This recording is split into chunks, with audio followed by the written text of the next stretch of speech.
Okay. PS1 try. Tonight is Road and Track presents the Need for Speed. This is it's the American cover I have there, but it is the PAL edition that we are playing. This is obviously the first Need for Speed game. I did not know until this game came up in the docket that the Need for Speed franchise started as being connected to a magazine. It's kind of interesting. Particularly if this has the police chase elements for a magazine to sort of seem to sanction that.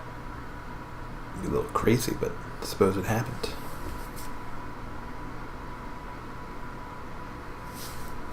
Played a bunch of other Need for Speeds already.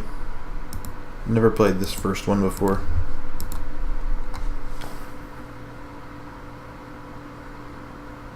There's that PAL splash screen.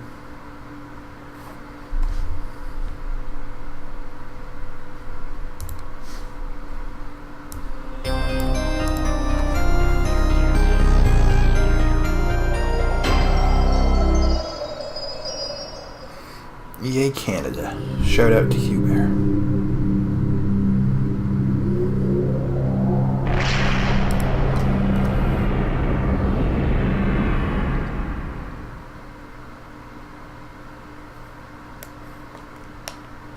Let's do it in English.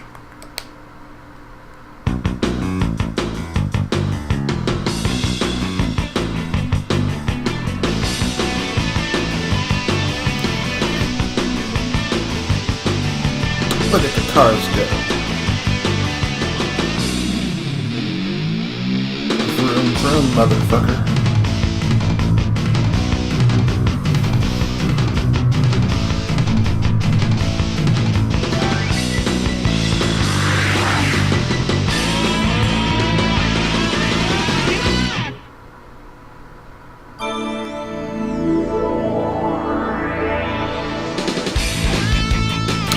A second video.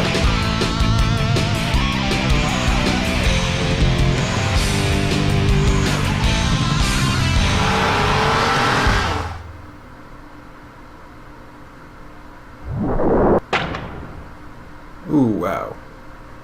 Emboss filter. All the way up.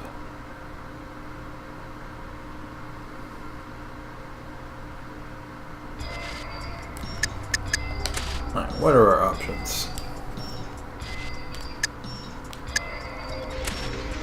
This music is,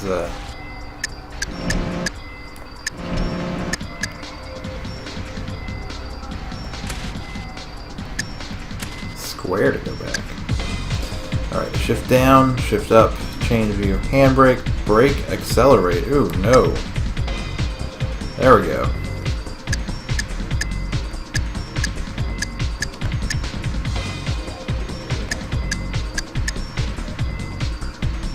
Horn up, nice.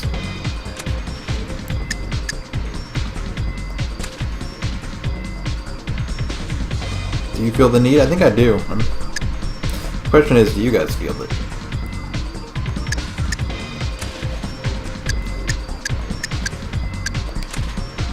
Start with a time trial.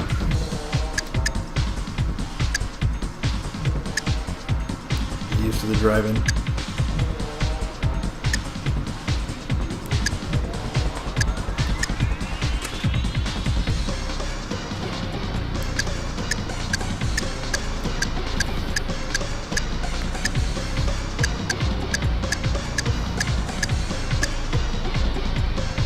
You're in a sad, bad mood? Oh. Well, I'm glad you're here, Hugh Bear, and I hope I can improve your mood with this very old game. Let's learn about the Toyota Supra.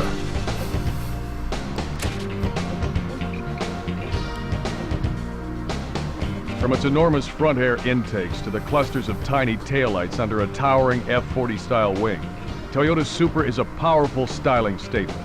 It also has muscle beneath its hood to match those looks. A 3-liter twin-turbo inline-6 engine makes 320 horsepower. which ties it with the Mitsubishi 3000 GT VR4 for the most powerful Japanese production sports car made. The Supra's chassis employs no special gimmicks, just the basics for world-class handling.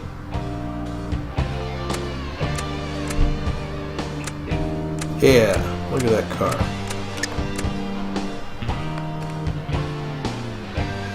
A direct descendant of the sharp-edged Countach that practically coined the term exotic, the Lamborghini Diablo retains the mid-mounted 4-cam V12, swing-up doors, and all the excitement of the original in a more rounded, smoothed-over form. Look closely and you'll see slightly larger engine air intakes and brake ducts that are the distinguishing marks of the VT, the all-wheel drive version of the Diablo. Never before has a Lamborghini put its power to the ground so efficiently. So this is where you definitely see the connection to Road and Track magazine. What are these videos? Is this going to be the car driving? There's advertisements for Lamborghini.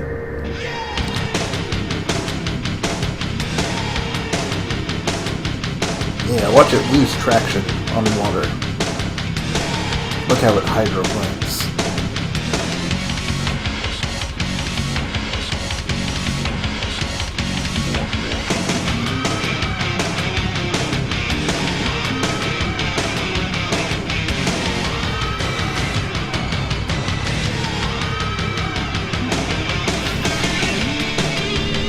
There's gonna be videos like this for every car.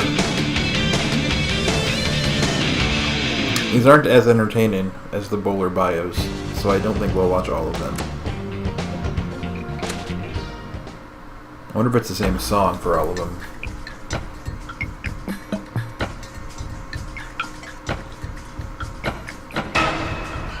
It's not the same song for all of them. This one soundtracked by Stomp. The engine might be hard cranking.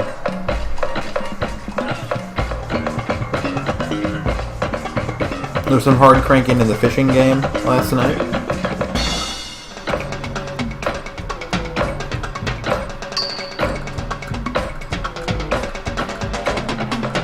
Speed.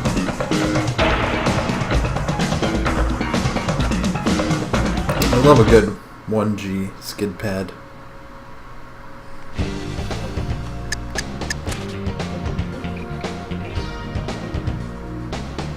Defeat the standard traction control, and the Supra will take you to 60 miles per hour in a torrid 5 seconds flat. Helped by a slick shifting 6-speed with throws as short as a Formula Ford's.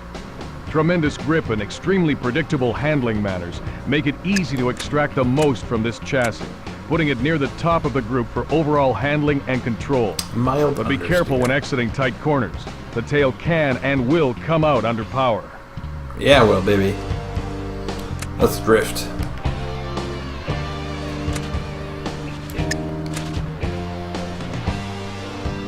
More info. Like all the Supras before it, this version uses an inline-6 with a cast iron block and aluminum head. But twin camshafts, sequential twin turbos, and the jumbo-sized inline sixes help bolster output to 320 This game can be lewd too. Despite weight-saving efforts such as hollow fiber carpeting, dished head bolts, and a glass sphere-filled rear wing, the Supra's no bantamweight. Our scales show a healthy 3,450 pounds.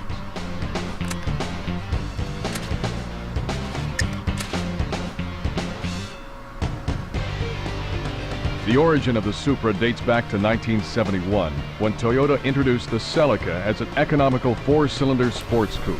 I had a Celica. It was 8 years later that Toyota decided to create a new, more powerful version of the Celica, outfitted with a 2.6-liter inline-6 power plant derived from the Cressida's engine. The new model, called the Supra, enabled Toyota to better compete with other popular economy-minded sports cars such as the Mazda RX-7 it looked a lot like that and second-generation Supra, but the Supra underwent rather conservative body style and mechanical changes through its next 2 generations. But in 1993, Toyota unveiled a radical redesign. The new Supra Turbo's performance capabilities put it at the top of the pack of Japanese production sports cars, and squarely in contention with Europe and America's best. Alright. A lot of information here, if you give a shit about cars. And a lot of wasted disk space if you don't.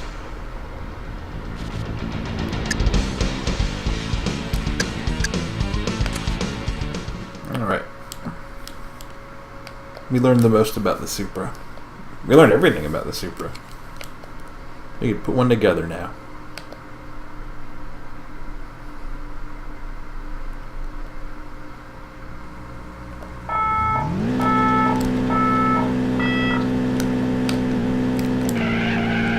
Oh, I thought I was in on... Oh. So even in automatic, you have to pull it out of neutral.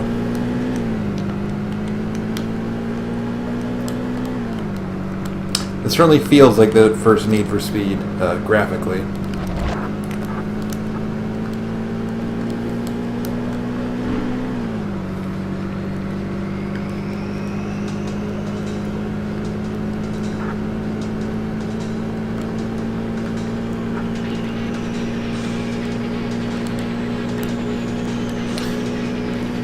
So the handling seems...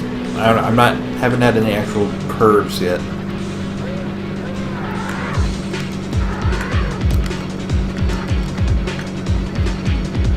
I don't know, I like it. See how it is racing against other cars, though.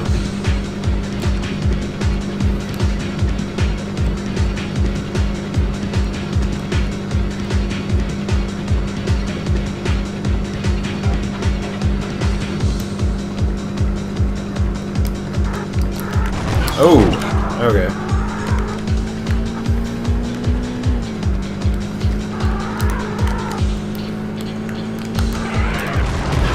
That's what happens when you use the handbrake.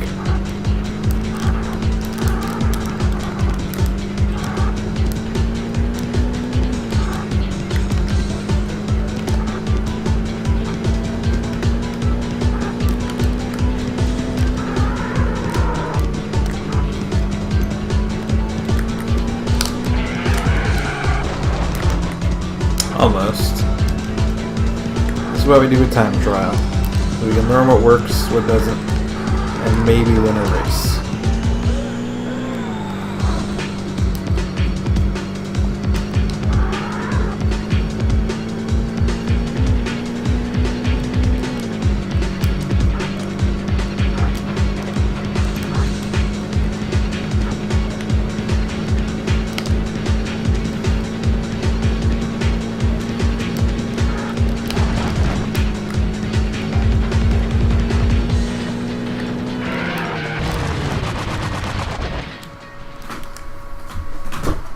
Okay.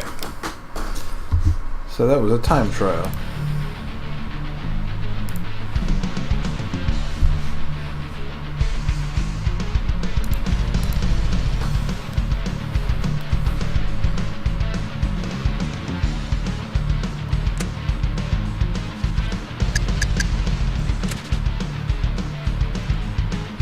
We don't need to finish the time trial because there's no way to win or lose it. Head to head, and then we'll jump into a tournament. I'll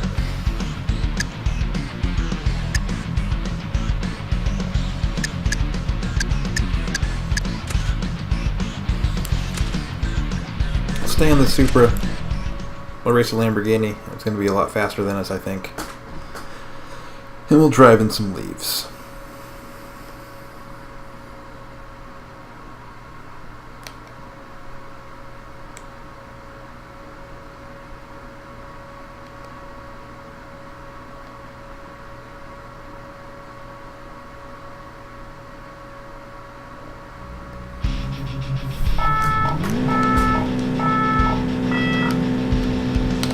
Oh, fuck. I forgot to do that.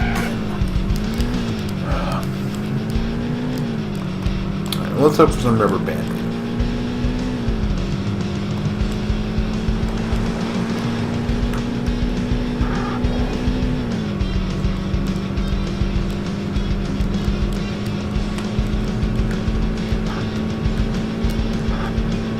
I don't think I noticed any difficulty levels, so...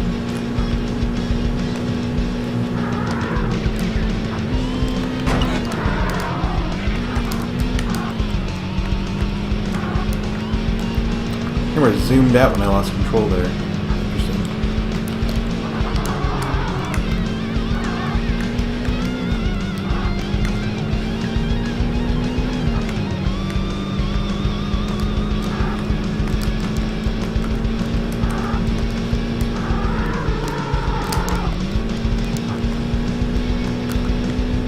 Is that a good racing line? I don't know. I lost my GUI.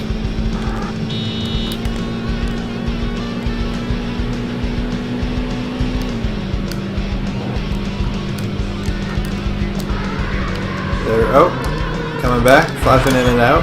That's really weird.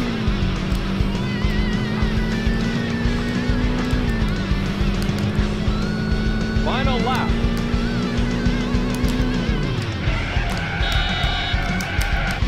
Shit, what did I do? I think I shifted to neutral or something. Just wrecked my transmission.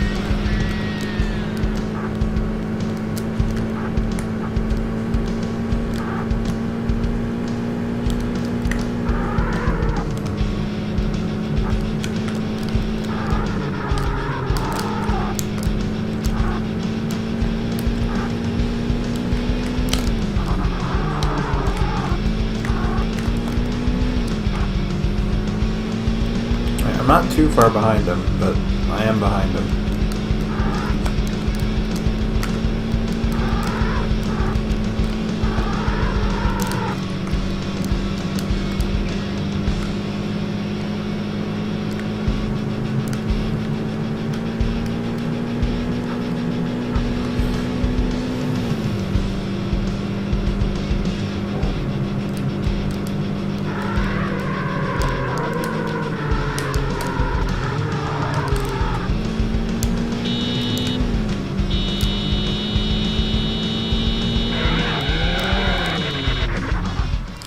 Alright, and we lost our head-to-head.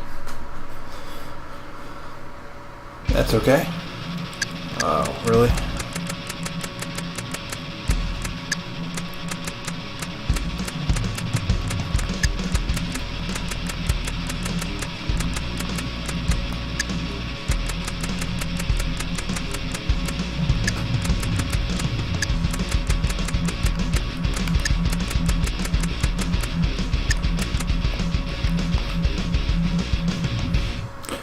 Good job, Lorenzo.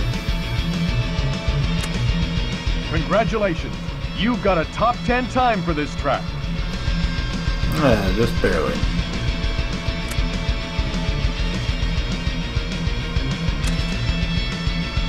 Continue.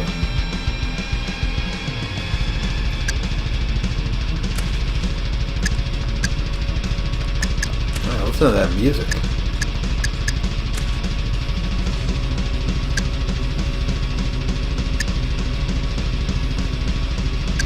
Tournament.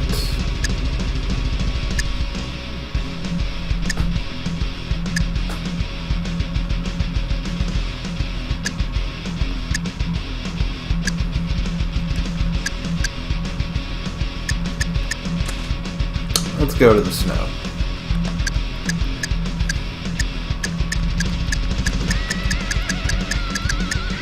Oh, I have to pick between these two.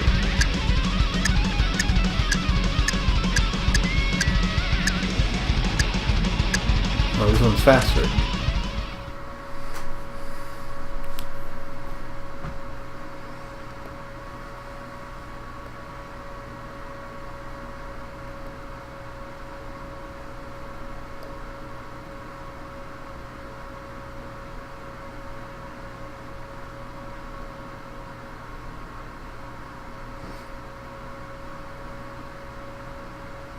The slideshows are just cars at intimate angles.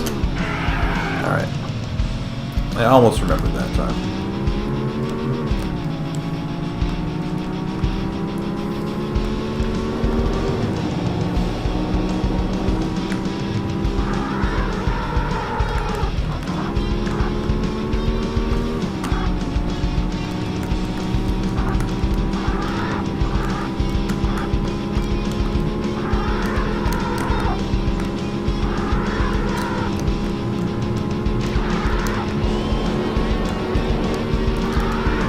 Oh shit.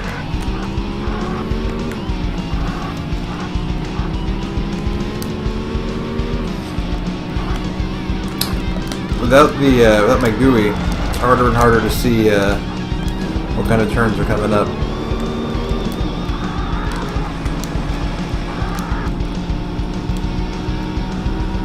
Alright, let's pass him.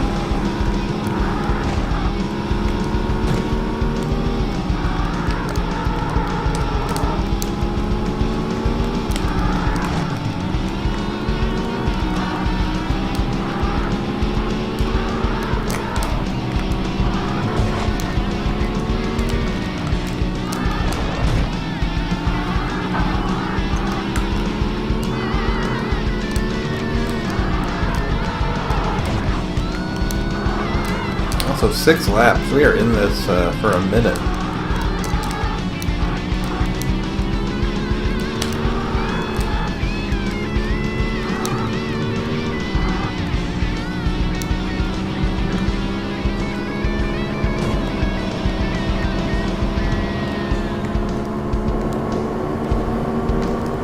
I'm back in the peloton.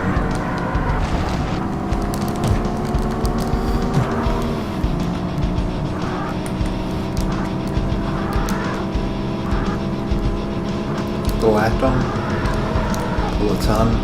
I'm not sure how it's pronounced. But the word from bike racing, when it's all the clump of all the racers together. I'm back in the clump. Like Eddie Murphy would like to be.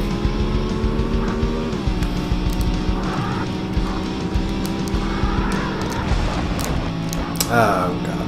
Okay. Slower in some of these curves.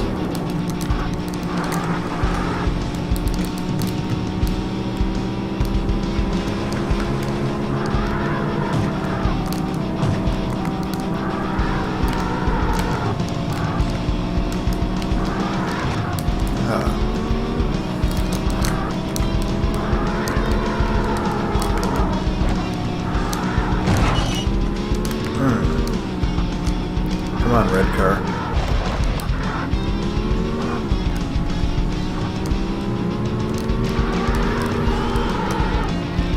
Oh, fuck.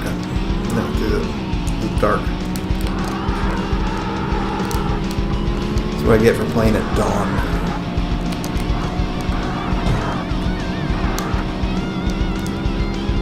Alright. Next lap, I moved up another few spots. This trend continues.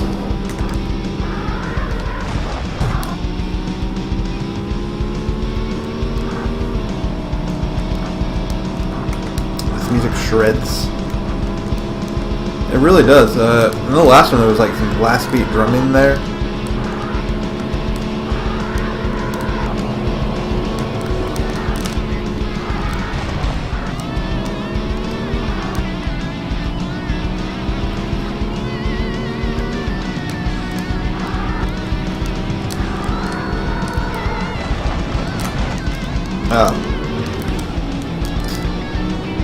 When disappearing GUI is, I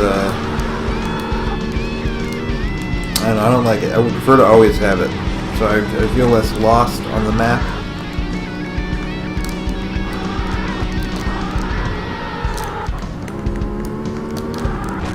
See, I would have remembered that was coming up.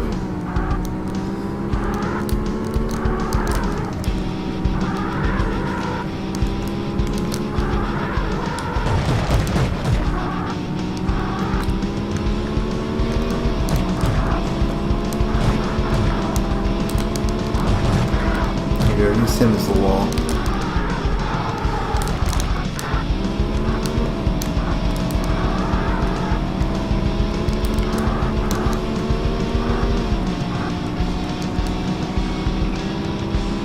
Halfway done. I've moved halfway up the back.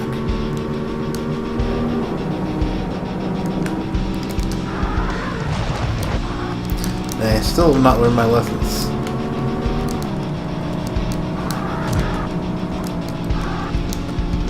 This game's real forgiving in its collisions, but also you can't really wreck another person.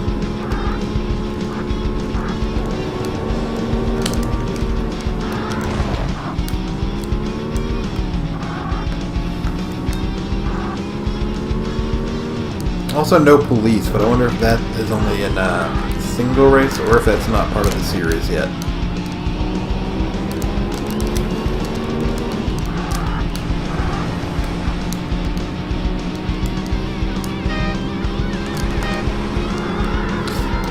tinny sounding horn.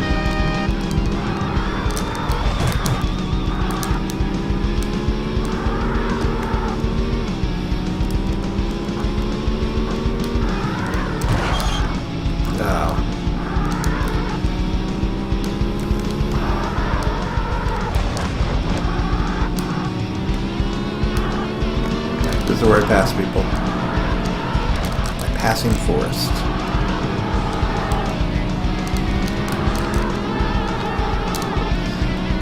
I feel like if I'm getting like a speed boost relative to other people anywhere, it's on those downhill sections, which I don't know why that would be. Maybe it handles player and AI driving differently.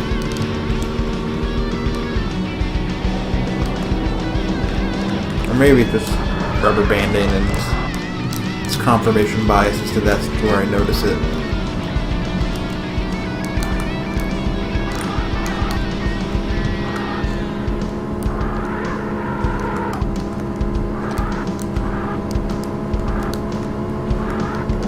Hey, I did that curve. Oh, but not this one.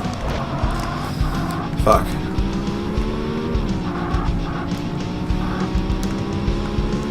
Alright, handbrake time.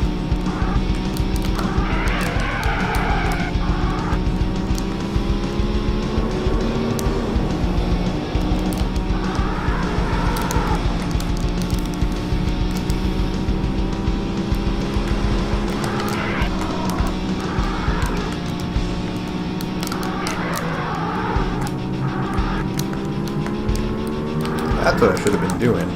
Shit.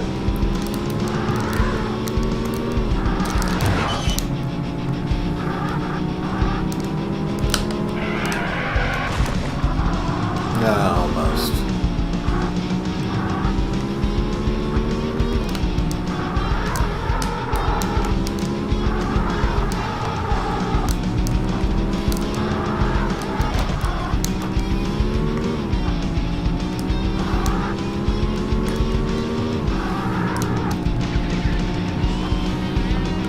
Final lap.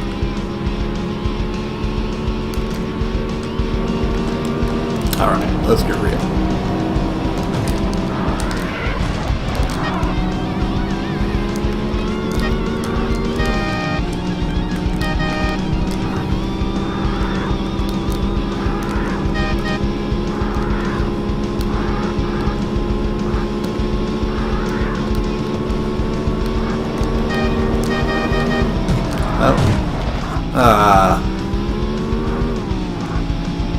I'm also trying to honk out shaving a haircut, but I don't really have time.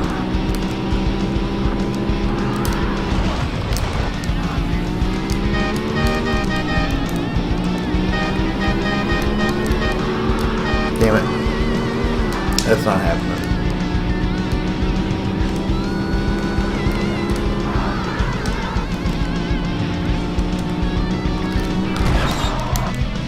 He does have a really good sense of speed, and if you were to have a need for that,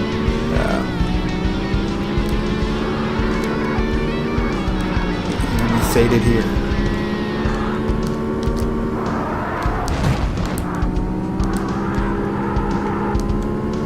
Alright, first person through passing forest.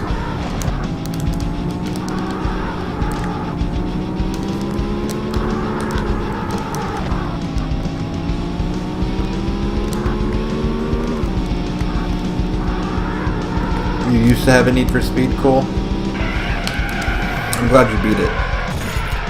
It can be a hard thing to do.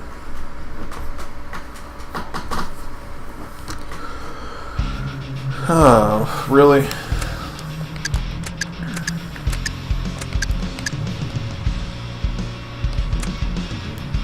Congratulations. You've got a top 10 time for this track. Number 6. Okay, well, that's that. We lost in our tournament. We did a time trial. We lost our head-to-head. That's how we bring an end to Road and Track: The Need for Speed.